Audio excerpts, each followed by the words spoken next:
নমস্কাৰ প্ৰিয় দৰ্শক, আপোনাক সকলোকে মোৰ চেনেললৈ স্বাগতম জনাইছোঁ। আজিৰ ভিডিঅ'টোত আমি বিশেষকৈ আলোচনা কৰিব লৈছোঁ সচৰাচৰ পৰীক্ষাত আহি থকা কেইটামান প্ৰশ্ন। প্ৰথম প্ৰশ্নটো লৈ আহিছোঁ। প্ৰথম প্ৰশ্নটো আমাৰ দিয়া আছে অনুপাতৰ অংক। এই অংকটোত কৈছে number of boys and girls in a class are in the ratio 7:5. The number of boys is 8 more than the number of girls. The total class strength কিমান সুধিছে। এনে ধৰণৰ প্ৰশ্ন আহিলে আপোনালোকে কি কৰিব চাওক। এই ধৰণৰ প্ৰশ্নত বিশেষকৈ আপোনালোকে চাওক এই অনুপাতটোৰ ওপৰত বেছ কৰি আপোনালোকে ধৰি ল'ব যে ল'ৰা আছিল 7x আৰু ছোৱালী আছিল 5x। যিহেতু ল'ৰা ছোৱালীতকৈ 8জন বেছি, গতিকে এই দুটাৰ বিয়োগফলটো হৈ যাব 8। এতিয়া 7টা এক্সৰ পৰা 5টা এক্স যদি বিয়োগ কৰা হয় তেতিয়াহ'লে 2টা এক্স থাকি যায়, অৰ্থাৎ 2টা এক্স 2x ইকুৱেলছ টু কি হৈ যাব 8 হৈ যাব। 8ক যদি আপুনি 2ৰে হৰণ কৰি দিয়ে তেতিয়া কি পাব, x মানে 4। যদি xৰ মান 4 হয় তেতিয়াহ'লে আপোনালোকৰ 7x অৰ্থাৎ ল'ৰাৰ সংখ্যা কি হৈ যাব চাওক। ল'ৰা আমি 7x লৈছিলোঁ, গতিকে 7 × 4 আমি পাই যাম 28। ঠিক সেইদৰে 5 × 4 আমি পাই যাম ছোৱালীৰ সংখ্যা 20, আৰু যোগ কৰিলে আমাৰ মুঠ ছাত্ৰ ছাত্ৰীৰ সংখ্যা হৈ যাব 48। এই প্ৰশ্নটোৰ উত্তৰ হৈ যাব 48। অপশ্যন চিত দিয়া আছে, গতিকে এইটোৱে হ'ব ইয়াৰ শুদ্ধ উত্তৰ। তাৰপিছত চাওক সুষম ষড়ভুজৰ কৰ্ণৰ কথা কৈছে। কৰ্ণ যদি উলিয়াব দিয়ে তেতিয়াহ'লে আপোনালোকে এটা সূত্ৰ মনত ৰাখিব। সূত্ৰটো হ'ল n × n-3 ডিভাইডেড বাই 2। যিকোনো বহুভুজৰ কৰ্ণ উলিয়াবলৈ হ'লে এই সূত্ৰটো ব্যৱহাৰ কৰিব, য'ত n মানে হ'ল বহুভুজটোৰ বাহুৰ সংখ্যা। যিহেতু আমাক ষড়ভুজ বুলি কৈছে, আমি 6 পূৰণ 6 বিয়োগ 3 কৰিম, হৰণ কি কৰিম 2 কৰিম। চাই লওক আমি কেনেকৈ কৰিব লাগিব। সূত্ৰটো মই কৈছিলোঁ যে n × n-1 n × n-3 বাই 2। যদি এইটো কৰা হয় তেতিয়া কি পাব চাওক, 6 পূৰণ 6 বিয়োগ 3 হৰণ 2, অৰ্থাৎ আপুনি পাই যাব 2ৰে 6ক যাব 3 বাৰ, 3 পূৰণ 3, অৰ্থাৎ এটা ষড়ভুজৰ কৰ্ণৰ সংখ্যা হৈ যাব 9। অপশ্যন ডিত দিয়া আছে।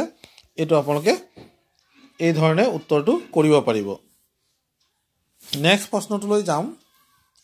নেক্সট প্ৰশ্নটো কি দি আছে আপোনালোকে এবাৰ চাওক।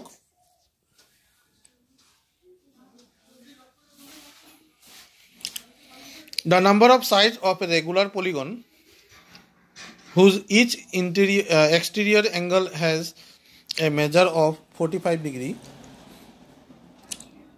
প্ৰতিটো বহিৰ্নিহিত ইণ্টেৰিয়ৰ নহয় এক্সটেৰিয়ৰ এংগল দিয়া আছে।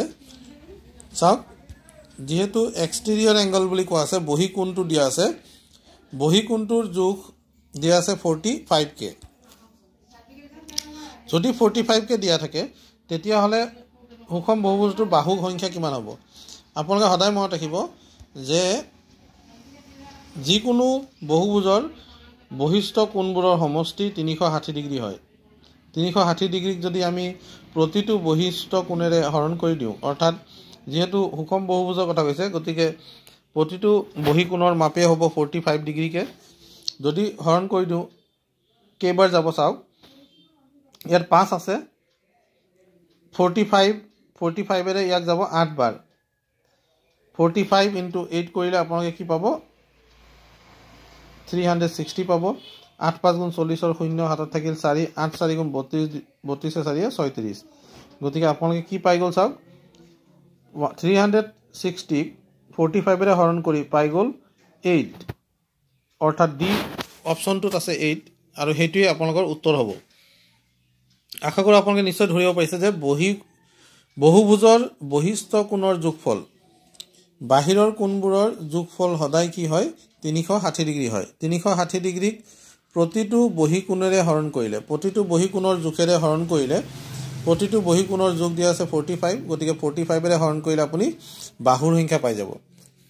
কেতিয়াবা বাহুৰ সংখ্যা দিয়া থাকে প্ৰতিটো বহিস্থ কোণৰ জোখ উলিয়াব দিব পাৰে বা অন্তস্থ কোণৰ জোখ উলিয়াব দিব পাৰে তেতিয়া কিন্তু আপোনাক কি কৰিব ধৰক বহি কোণৰ জোখ দিয়া আছে কিমান বাহুৰ সংখ্যা দিয়া আছে 8 360 যদি আমি 8 ৰে হৰণ কৰি দিওঁ তেতিয়া আমি পাই যাম 45 আপোনাক উলিয়াব দিছে অন্তস্থ কোণৰ জোখ মানে প্ৰতিটো ইন্টেৰিয়ৰ এংগল ওলাব দিছে তেতিয়া আপোনাক কি কৰিব 180 ৰ পৰা আপোনালোকে 45 বাদ দি দিব তেতিয়া আপোনালোকৰ উত্তৰ হৈ যাব 135 এটো হ'ব ইন্টেৰিয়ৰ এংগলৰ মেজাৰ এই ধৰণে আপোনালোকে উত্তৰবোৰ এটাৰ লগত আৰু এটা সংগতি ৰাখি কৰি যাব পাৰে যদি কৰি যায় তেতিয়া বুজি পাব যে এই ধৰণৰ উত্তৰবোৰ এনেকে কৰিব পাৰি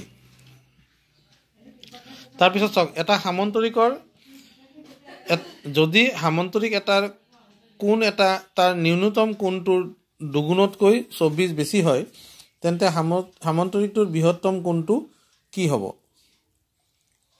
প্ৰশ্নটো ভালদৰে চাব সামন্তৰিক এটাৰ কোণ এটা তাৰ ন্যূনতম কোণটোৰ দুগুণতকৈ 24 কম হ'ব এই অংকটো চাওক সৰু কোণটো আপুনি ধৰি লওক x হয় ডাঙৰ কোণটো কি হ'ব x ৰ দুগুণতকৈ 24 কম x ৰ দুগুণতকৈ 24 কম 2x - 24 এটো হল ডাঙৰ কোণ আৰু সৰু কোণটো হৈ গল x এতিয়া এই দুটা যোগ কৰিলে আমি পাই যাম 180 তাৰ মানে দুটা সন্নিহিত কোণৰ যোগফল আমি পাই যাও 180 এতিয়া 180 যদি আমি পাও দুটা x ৰ লগত এটা x যোগ কৰিলে তিনটা x পাই যাম এই -24 টো যেতিয়া ইয়াত যাব হু ফাললে যাব তেতিয়া আমি পাই যাম 204 ডিগ্ৰী এতিয়া 3 ৰে আমি হৰণ কৰিলে কেইবাৰ যাব 3 6 গুণ 18 3 8 গুণ 24 68 হৈ গল সৰু কোণটোৰ জোখ আমি পাই গলো 68 ডিগ্ৰী এতিয়া ডাঙৰটো কিমান হ'ব আমি উলিয়াব লাগে ডাঙৰটো কিমান হ'ব আমি সহজতে পাই যাম 180 ৰ পৰা ডাঙৰটো সৰুটো বাদ দি দিয়ক 68 টো বাদ দি দিয়ক 2 থাকিল 7 ৰ পৰা 6 গল থাকিল 1 ডাঙৰ কোণটো হ'ব 112 ডিগ্ৰী সি অপচনত আছে সি অপচনৰ 112 ডিগ্ৰী কোণটো হ'ব এই সামন্তৰিকটোৰ ডাঙৰ কোণ তো আশা কৰো বন্ধুসকল আপোনালোকে নিশ্চয় এইগিটা বুজি পাইছে পৰৱৰ্তী ভিডিঅত নতুন অংক কেইটামান বা নতুন প্ৰশ্নৰ জানিবলৈ চেনেলটো সাবস্ক্ৰাইব কৰি ল'ব থ্যাংক ইউ